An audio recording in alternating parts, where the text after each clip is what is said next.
As we know, everything new is the well-forgotten old, and many people will agree with this. But have you ever wondered whether in the distant past centuries could have existed high technology, which we usually attribute exclusively to modernity? I am sure that most of you will immediately answer, no, it is an impossible fantasy, because we all used to believe that people of the past lit their houses with oil lamps, traveled in horse-drawn carriages, and had no idea about modern technology. However, it only takes a little deeper study of historical sources and various findings to realize that much of what we think of as inventions of recent decades may actually have much older roots. After all, our past hides a whole layer of lost or perhaps deliberately concealed technologies that few people know about or prefer not to talk about. But why do we need to hide such facts? Probably to avoid unnecessary questions and not to stir the consciousness of people who are used to the usual picture of history. Meanwhile, in recent years in the network appears more and more evidence and materials that can lift the veil of secrecy over what really happened in past eras. We know very well that we learned much of our knowledge of history at school and university, and some of it at work or from personal research. However, sometimes it turns out that many historical documents were heavily edited, censored, or simply distorted before they reached us, modern researchers. As a result, only crumbs remain from the former diversity of technologies. Few references in ancient chronicles, rare archival records, and old photographs, to which we will pay special attention today. By the end of the story, I will show you a number of amazing inventions that, had they not once been forgotten or destroyed, could well have changed our daily lives. These devices are only a small part of what our ancestors could create, and therefore the topic of the true history of mankind is now more relevant than ever. People need to know what happened centuries ago, what incredible discoveries and inventions were made, and why they disappeared from the official historical archives. After all, remembering its true past, honoring traditions, and studying the real achievements of ancestors, we not only better understand the present, but also gain the ability to look into the future, avoiding many mistakes that mankind made in the past. Photographs of the past or even forgotten prints can not only convey the atmosphere of the era in which they were created, but also put before us many uncomfortable questions, forcing us to reconsider the usual ideas about history. Take, for example, the picture, which dates back to 1857 and was taken in India. At first glance, nothing special, ruined buildings, poor inhabitants, as you would expect from the colonial period. But in the frame there is a strange object that resembles not a primitive boat, but a mysterious ship, abandoned at the mercy of fate in the midst of general devastation. Where could such a construction come from in those years, and what technologies did people use to create such an unusual vessel? The answers to these questions can turn our views on the progress and development of peoples, because the classic history textbook states that in the 19th century in most regions people led a fairly patriarchal way of life, and only closer to the middle of the century, and not everywhere, began to appear the first industrial innovations. However, the fact remains that it was the 19th century that gave the world such a sharp leap in development that we still use many inventions of that era. It is enough to list the most familiar ones, from matches and automobiles to the bicycle, radio, telephone, and even photography itself, which was also discovered by the general public in the same century. The Industrial Revolution was in full swing, and by the beginning of the XX century many technical ideas had managed to acquire quite practical forms, as evidenced, for example, by the two-wheeled car presented in 1914 in London. It was designed for 4 passengers, equipped with a gasoline internal combustion engine, which was already gaining popularity, and somehow did not tip over on its side, although it had only 2 wheels, located longitudinally, like a bicycle. Interestingly, in the same period there were also electric cars, which were in demand among a certain part of the public, but in the end the industrialists relied on the gasoline engine. Such examples show that in 1 century, from the middle of 19 to the beginning of XX, mankind managed to make a stunning leap, and some rare photos or information about amazing inventions only confirm how wide was the range of technical experiments of that time. And yet, even traveling at low speeds, the automobile remained incredibly stable. The developer of this truly unique mechanism was the inventor, Count Peter Petrovich Shklovsky. He did not keep the working principle of his Eurocar a secret. The stability of the design was ensured by a spinning flywheel, which created the effect of a gyroscope, making it impossible to overturn or rock the car. According to the memories of contemporaries, people tried to deliberately shake the novelty or swapped at the wheel right on the move, but Shklovsky's Eurocar invariably kept its balance. Moreover, it was by no means the only transportation based on the gyroscope principle. Similar ideas in the late 19th and early 20th centuries were actively discussed and implemented in various projects, from two-wheeled tractors to trains using balancing mechanisms.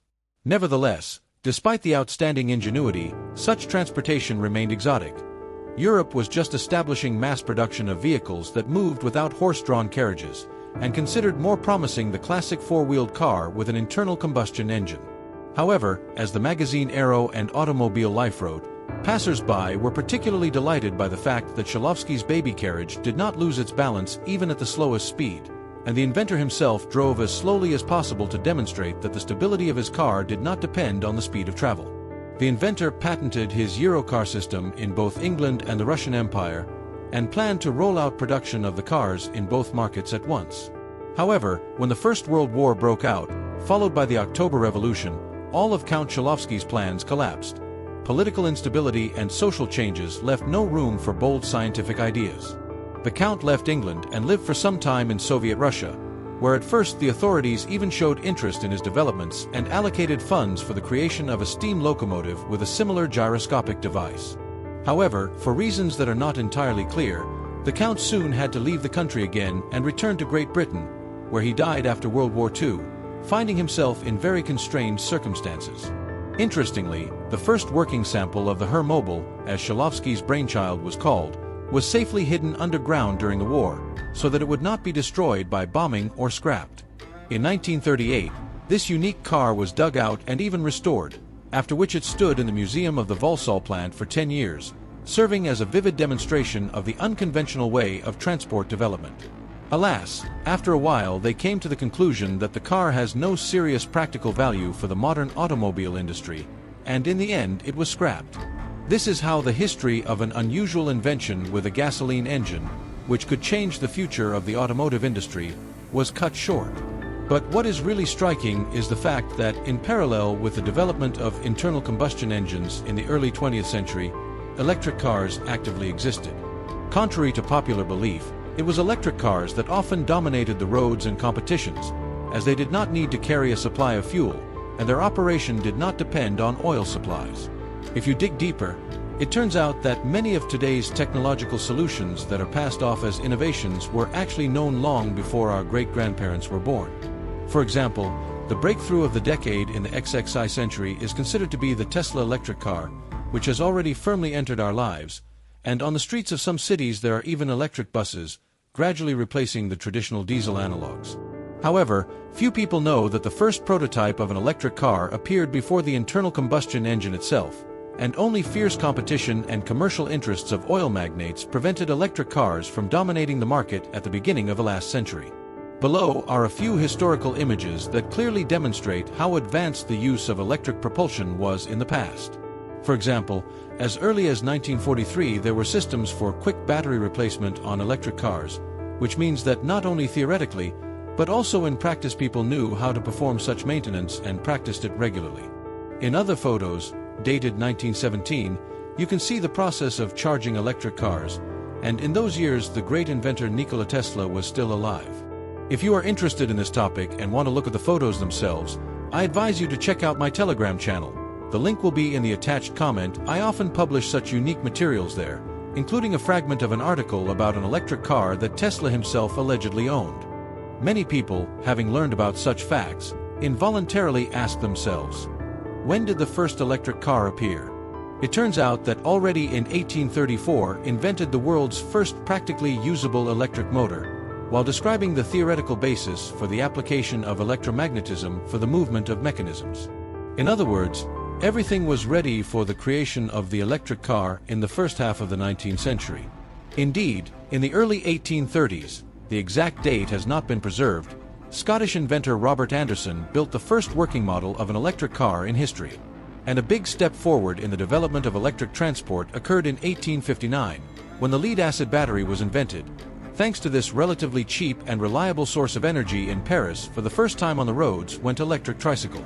By 1888, so-called electric omnibuses, the prototypes of modern electric buses, appeared in London, running through the streets of the British capital, carrying passengers.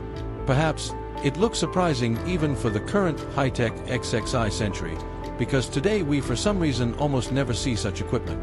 However, if you dig deeper, it becomes clear that in times when not all road junctions were not yet full of cars with internal combustion engines, electric transport was at least equal to the prospects, and in some respects superior to their gasoline counterparts. Here it is worth mentioning other types of public transportation, which we used to consider relatively modern, but in fact their history goes back to the same years. In 1881, an electric streetcar appeared, and by 1882 the prototype of the trolleybus was created. And although it may seem that such technologies have only recently begun to gain popularity due to environmental trends, in fact they were tested and became widespread more than 100 years ago. Only economic benefits and convenience of oil magnates gradually pushed electric transportation to the background, so much so that today many people consider electric cars and electric buses to be a novelty, not realizing how deep their historical roots are. The same 19th century, but already 1889, brought us another important event in the history of electric cars. As a result, his electric car weighed only 720 kilograms, which at that time was considered a real achievement of lightness. A special sheet material obtained by pressing canvas and wood was of great importance in reducing the weight. Body panels made of such layered wood plastic, as we would call it nowadays, gave the car exceptional lightness and strength. We should not forget that in 1900 more than half of all cars, and practically all cabs, traveled on electricity, but by 1910 the share of electric cars had fallen to less than 1%. They were simply supplanted and destroyed by cars with internal combustion engines, which required oil rather than electricity. More than a century has passed, and today, when battery electric buses are once again being heralded as the breakthrough of the 21st century, it seems rather ironic that we are actually rediscovering solutions that once flourished and were used successfully in the century before last. And remember, the dawn is just around the corner. I want to apologize in advance for any errors in the text or voiceover. I'm still learning, and the language of the channel is not my mother tongue. The voiceovers are done by artificial intelligence, so if you notice any inaccuracies, please let me know so I can fix them and improve the quality of the content. I'd also welcome your feedback and thoughts on the topic. Your support in the comments motivates me to keep finding new and exciting stories. Thank you for your understanding and participation. Don't forget to subscribe to the channel and click the bell so you don't miss new stories.